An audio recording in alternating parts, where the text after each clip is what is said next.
Shabbat Shalom, everybody, and you're welcome to the Shabbat of this morning. We're going to discuss the Shabbat, the parasha that we're going to talk about this morning is Parshas Chayei Sarah, which means Sarah's life. So we can see what God is trying to give us the understanding here, that the Torah is talking only about what? It's talking about life. Even though the context of the message of this morning talks about death. But the Torah itself is saying that let us look at the life of Sarah, the life that she lived. Even though the context, I repeat again, the context is talking about our death and our burial. I subtitle the parasha of this morning, the Torah of Life. Remember, I said I subtitled it the Torah of Life. Torah give us the understanding only about saying life is important. Torah also give us the understanding that life you shall choose, for life is good. So everything that Torah always discuss about and which Torah hold very, very tight is concerning life. Remember, we always say a song after the closing of the Torah, right? We say that the Torah is a tree of life to those that take hold of it. It is a tree, and the tree of life. To those who embrace it. Well, if you don't embrace it, you cannot have life. But if you embrace it and you take it and you take hold of it tight, then you will surely have life. The title is the Torah of Life. Even though we were talking about the death and the burial of Sarah, our matriarch. Sarah was a wonderful woman. Sarah was a kind of a woman that is the dream of every man. You know, the dream of every man. I can tell you that the Torah and that Sarah is like the epitome of a godly woman. I mean, a godly woman. An epitome. I mean, the highest standard of the highest dream of a woman of God. She never come, as I was saying last week, if you remember, she never come and say, "Oh, Abraham, who are you? You cannot tell me what to do. I am an independent, strong woman." That's what we have now, right? In the 21st century, I am independent, I am what? I am strong like a he-man. Come on. I'm not saying that there is no strong women. No, please don't get me wrong. I never said that there is no strong woman. I never said that a woman cannot be independent, but independent in what sense? That is what I am saying. That is my own argument. Because the word independent has been twisted like what? Like some kasha. You know, the Russian say kasha. Kasha means a puree. You know, a puree, that's what a kasha is. They are mixing and they turn it into something incredible that you will look at it and you say, "Oh my God," but this is not what it means. Right? They want to use the word independent to separate men from women. They tell you, "I am an independent," especially the feminists. They say, "You know what?" And the feminists, even though I have a problem now, because there are other people that come and say, "I am this LGBT, Z and P." I don't know how many that they have. And those who are saying, "We are a woman too." And the feminists are saying, "You are not a woman." And those who are saying, "No, because I can transgender, so I'm a woman." And the feminists say, No, you are making a mistake. You are a man that become a woman, so you are not a woman. Right? So they are now fighting among themselves with their own stupid ideology, with their woke ideology. Right? When God makes it simple, a man is a man, a woman is a woman. Simple. What is hard? It's nothing hard. So Sarah is an epitome of a woman of God. A woman that respects her husband. A woman that she's independent. Don't get me wrong. But she's not independent away from her husband. She respects her. What is the meaning of someone to be independent? That means a person that can do what? A person that can make a decision. Right? That can bring a decision by herself. Sarah was such a woman. Not an independent saying, "Hey, I kick the man, I don't need the man, and I'm a superwoman, I can do everything on my own." That is not what independent means, for God's sake. Abraham said, "You shall please tell them that you are my what? You are my sister." right? As an independent woman, Sarah can say, no, I don't want. Who are you? Like the woman of now, say, I am your wife. You cannot come and turn me to your sister and you want to give me to this man to go and molest me? You don't even love me. The woman of nowadays, that what they're going to say, right? They start crying. You don't love me again. But that is not the case. Abraham loved his wife, and Sarah also believed in the God of her husband, believing that where Abraham is not, God is there to defend me. Even though if my husband is not even there to defend me, I know the God of my husband is able to stand firm and defend me. And that's what God exactly did. God said, Abimelech, Pharaoh, if you don't return this woman back to her husband, you are a dead man. Oh! They return her back. That is faith. She's an independent woman. And she said, yes, I'm going to do exactly what you said. She can say no. But she agreed because she believed in the God of her husband, that the God of her husband is able to perform a miracle and make everything fine for her in her life. So we are going to see that this woman is a prayer of every man in the world. A woman that is obedient. Not a woman that is subjugated. Remember, there is difference between being obedient and being subjugated.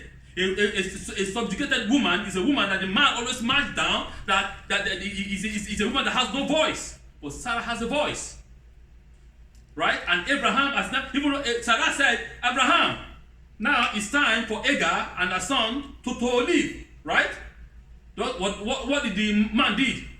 I can even tell you that it is a man that is, even in this case, it is a man that is subjugated. Because Abraham, you know, you can see that Sarah was a strong woman, a woman that has a voice and stand firm. She's not a weak woman, no. She's an independent woman with her own view. And Abraham has no right against that view. Because God himself came and said, oh, old man, even though if you don't want, the woman is right. Ale, send her away. That is it. You see, God was even siding the woman because she's a woman of God. God sided with Sarah, not with Abraham. Because Abraham doesn't want, technically, he doesn't want, that's my son, right? I don't want to keep my son away. Who am I, you know? And what am I going to look in the presence of the Canaanites? Right? Is that not? Because the Canaanite idea, I've been preaching to them that God is one, that God is love, that God is wonderful, that come and join God. And now, I took my son, I kicked him away. What does that say about me? It's a kind of thought, all kind of things going on in the mind of Abraham. But God said, don't worry about that. You do exactly what your wife said. It is my job to take care of the boy. Don't worry, I'll take care of him. It is your son, you are my friend, I take care of him. Not your business.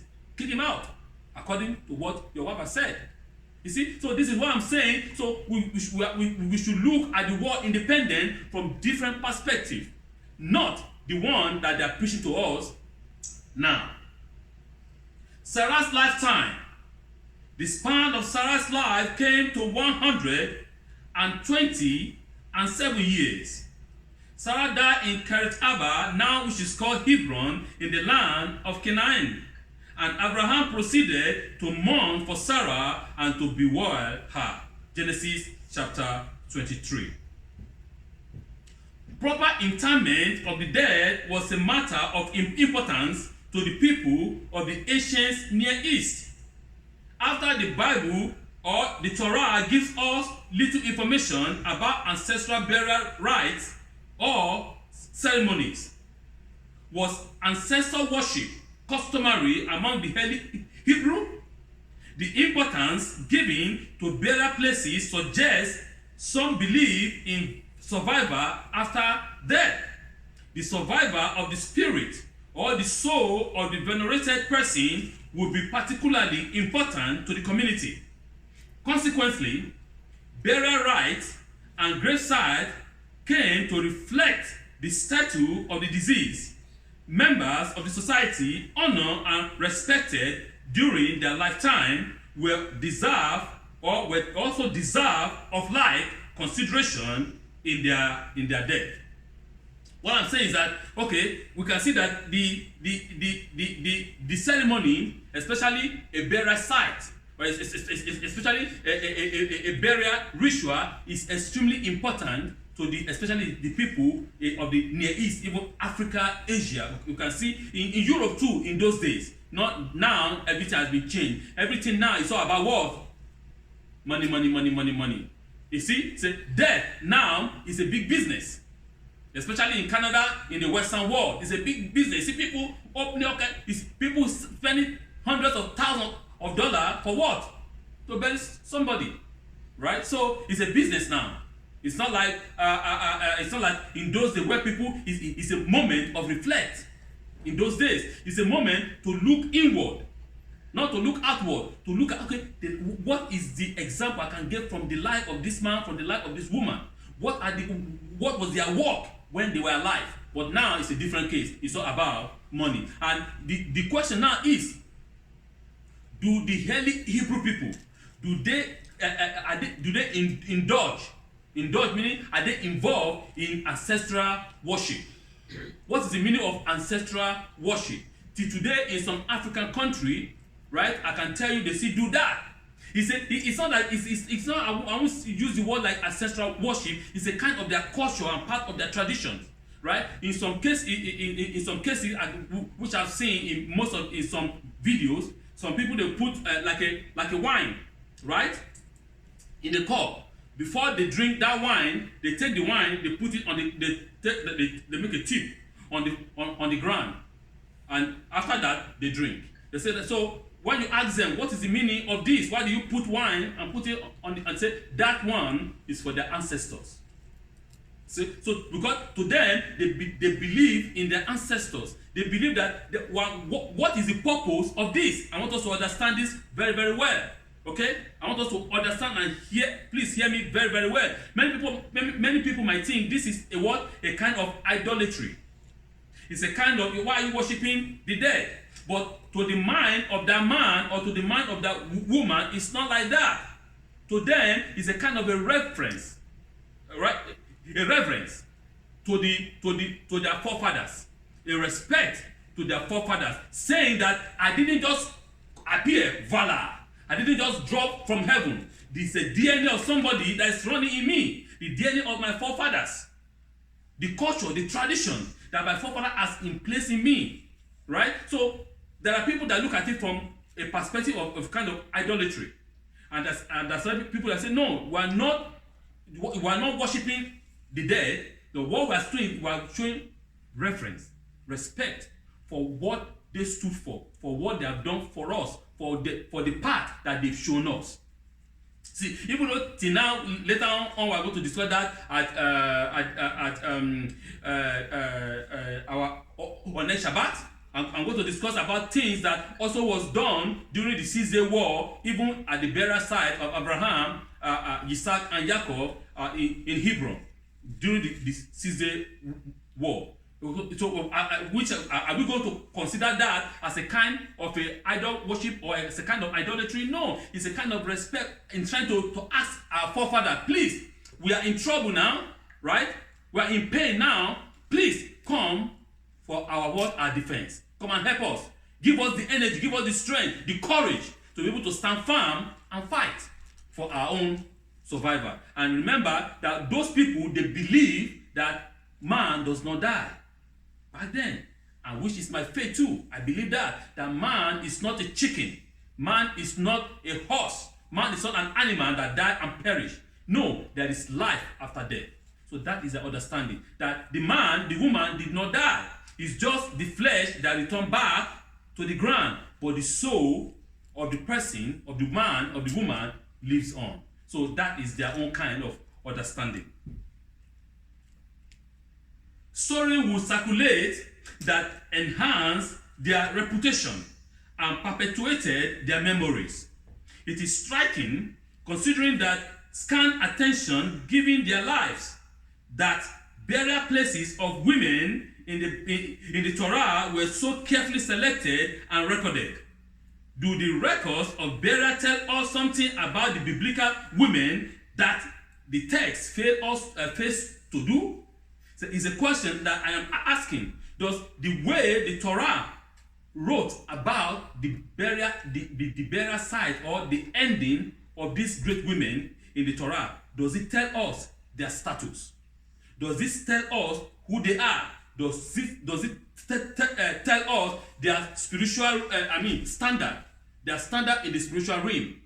Because, yes, as I said, the Torah is written in the language of men, right? Everything is all about men here, which is the fact.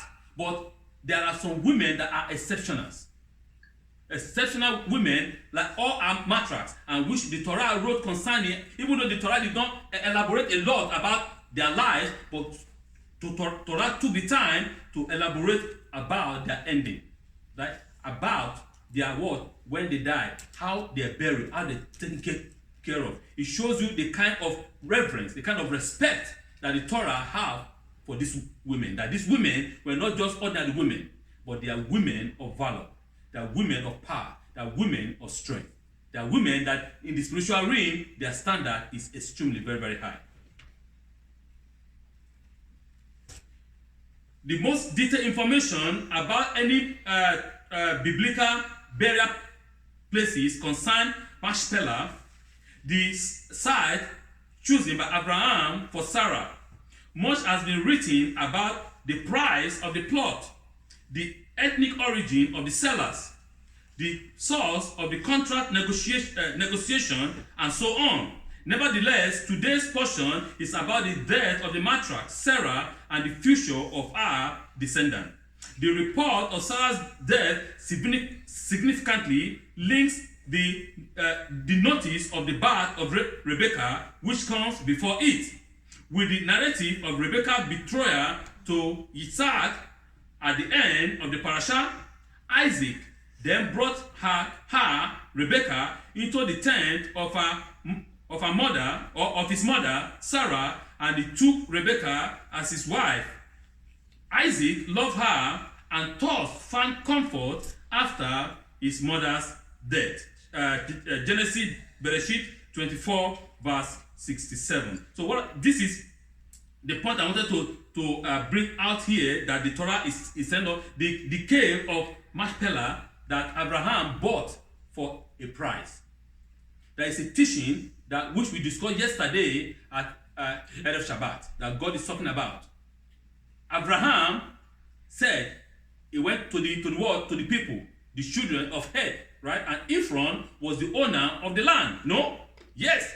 And Abraham said, "Oh, I need this land for what? To bury my dead." And the children of Het said, "No, my Lord, you are like the prince of God in our midst." What does that mean? They are telling Abraham, we have witnessed everything that God has done for this community because of you. We are the living witness of all the blessing of God this community is enjoying because of you. So therefore, we cannot withhold our burial ground from you. You can choose the best place and bury your dead. You can choose the best burial ground to bury what? Your wife. But Abraham said no. Abraham refused. Abraham said, there is a cave in the property of Ephron, which is in Machpelah, that cave. I want it. So the issue now is, why did Abraham decided to go and say, I need that cave? When the people has already offered him the best place that he can bury his dead. But he said, no, I want that one. That special one. To him, is special. To him, there is a reason why he insisted that I want that particular cave. According to the Midrash, we understand that cave was where Adam and Eva were buried.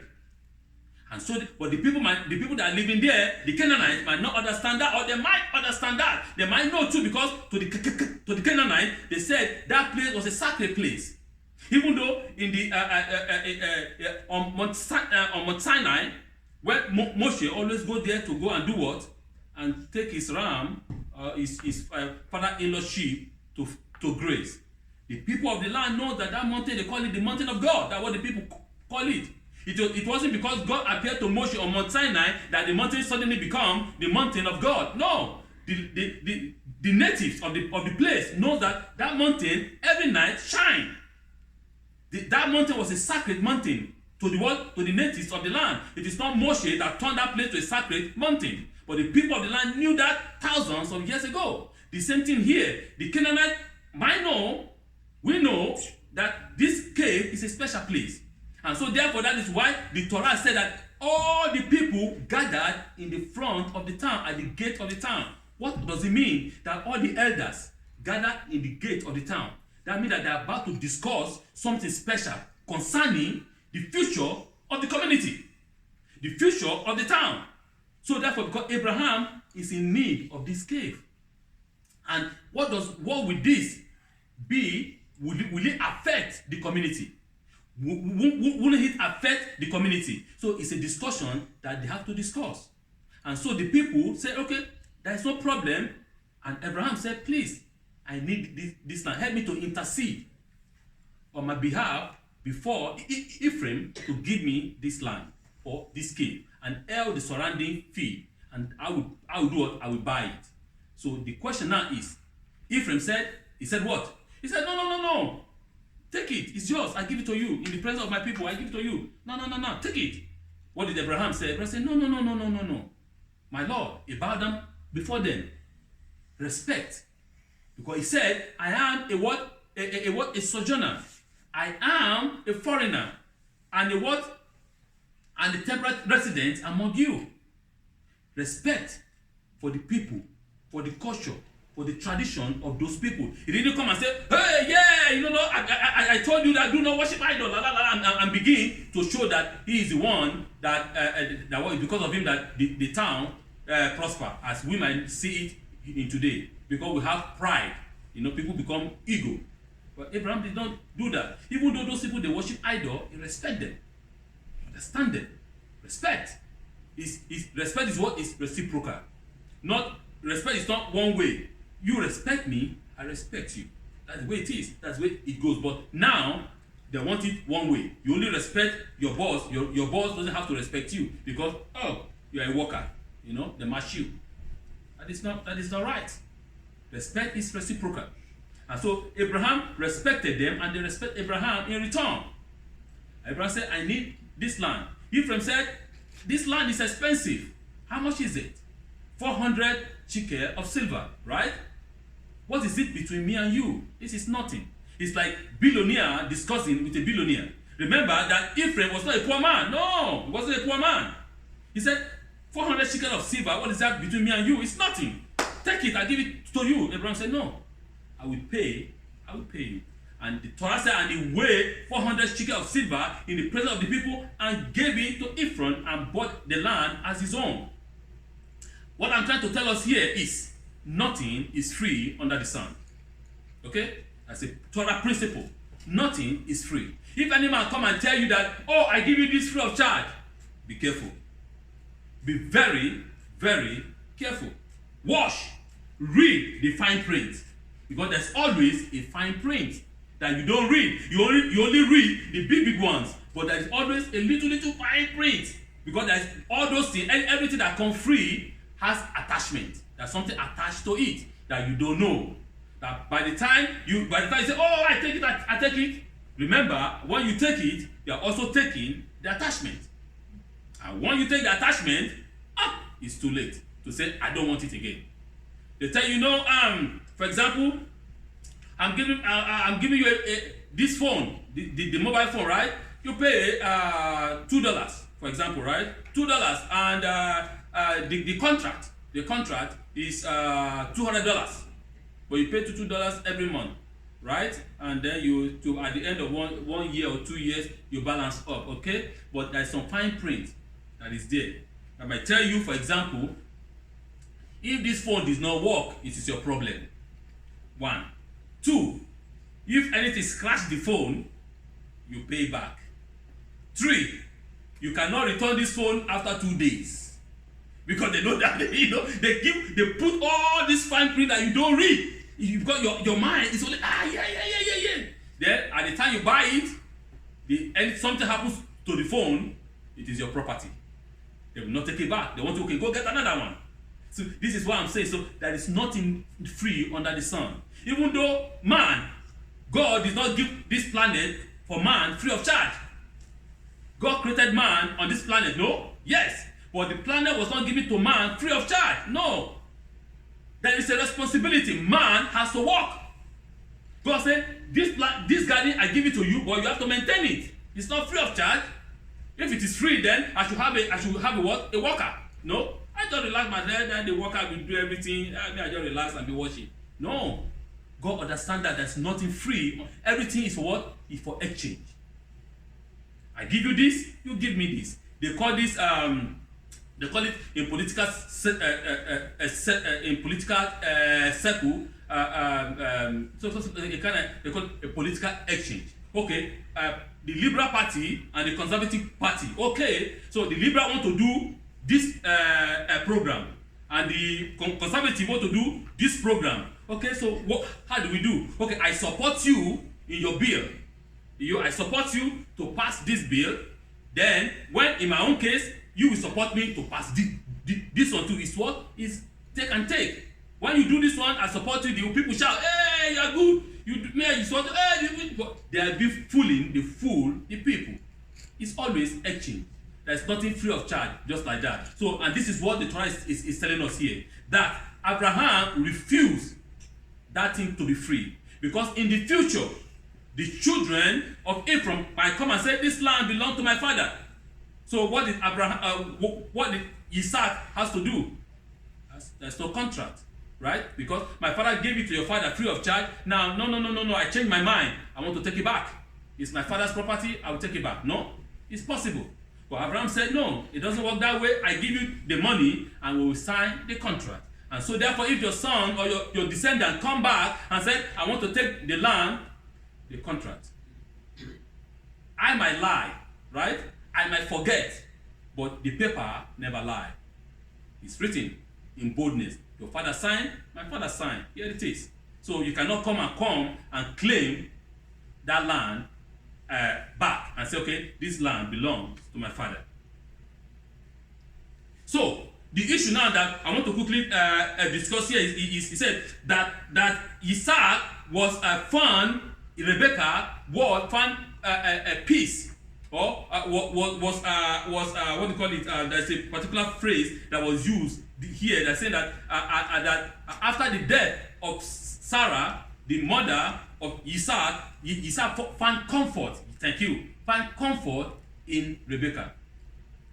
Imagining Rebecca just like a lad. I mean, a young girl, maybe the age of 15. Don't mind what the rabbi said, saying that Rebecca was 3 years old when she got married. That is midrashim, midrash. That is fantasy, because that is even wrong. But I want us to understand the point of our elders, the point that the sages are talking about when they use that age, 3 years old. They are trying to tell us that Rebecca was as innocent as a 3 years old girl. That Rebecca was as clean as a 3 years old girl, not technically a 3 years old girl. Because how can a 40 years old man marry a 3 years old girl? It doesn't make sense. So this is what I'm just trying to say. I understand what our rabbis are saying, are trying to portray, but that is not technically to take that word literally, please. So, and if a 3 years old girl is start pursuing, being a shepherdess, a shepherdess, that is a female shepherd. It doesn't even make sense that a 3 years old is following the sheep, right? So now they're going to call the father a what? A child abuser, no? Because you're abusing a 3 years old, you are making a 3 years old to walk, which is not possible, right? So it doesn't make sense too. But as I said, our sages are trying to portray another value, another point, saying that she was as innocent, she was as clean as a 3 years old girl. That's my own personal interpretation, right? So, and that Isaac found comfort in her. And remember, there was no any place in the Torah that mentioned that Isaac came to mourn for who? For her mama. No, it wasn't written. So, does that technically mean that Isaac does not mourn for her mama? Of course, he did, but in his own way. He did. Remember that Isaac was a boy born with a silver spoon. You remember that? And I won't even say a silver spoon. I will use the word a golden spoon. That means a golden spoon is a child that is born, that is a spoiled child. That's why a spoiled child is called, the child that their parents are very, very rich. Remember, Abraham was a very, very wealthy and rich man, very wealthy man. So, and everything in the house belongs to him. He has his own servant. He has people that are taking care of him. All those things. He never worked in his life. No, everything is done for him. He just come, sleep, wake, study, go back, learn, go back learning, tedious work. Like Jacob Abenu worked all his life. Isaac is not like that. Isaac has money that inherited from what? From his father. So, and this is a kind of a spoiled child. So, the Torah says that he find comfort in what? In Rebekah. So, Rebekah came in and stood for what? For Sarah. So, everything that Sarah was doing for him, that was exactly Rebekah was doing for him. And that consoled him. That comforted him. And therefore, and we can also see, as I said, that earlier, before the time is going now, I'm quickly going to cover the other great women that we have in the Torah. We have Deborah, as I said, the nuns of Rebekah. This was a strong woman too, a mighty woman too. This woman, her death was also mentioned in the Torah. How she died was mentioned in the Torah. And also, the Deborah, the judge, how she died was also mentioned in the Torah, and also mentioned about Miriam, the prophet, the sister of Moshe Rabbeinu, right? Her death was also mentioned in the Torah, and how she died, how she was buried. So these are great, wonderful women that I just want us to understand, to talk about that. These women are what are exceptionals. These are strong, independent women. Not the independent, I said, of nowadays. Not the independence that the Western world wants to preach to us, to tell us that the woman you don't necessarily need a man, right? The men are what? Absolute. Absolute means they're nothing, right? Nothing. You are independent and you can do whatever you want to do, right? Those women, they understood that independence in a different ways, in a different understanding. Not the understanding say that, that love is love. What do you mean that love is love? Yeah, God is a God of love. He loves everybody. No, yes, God loves everybody. But you cannot say that love is love.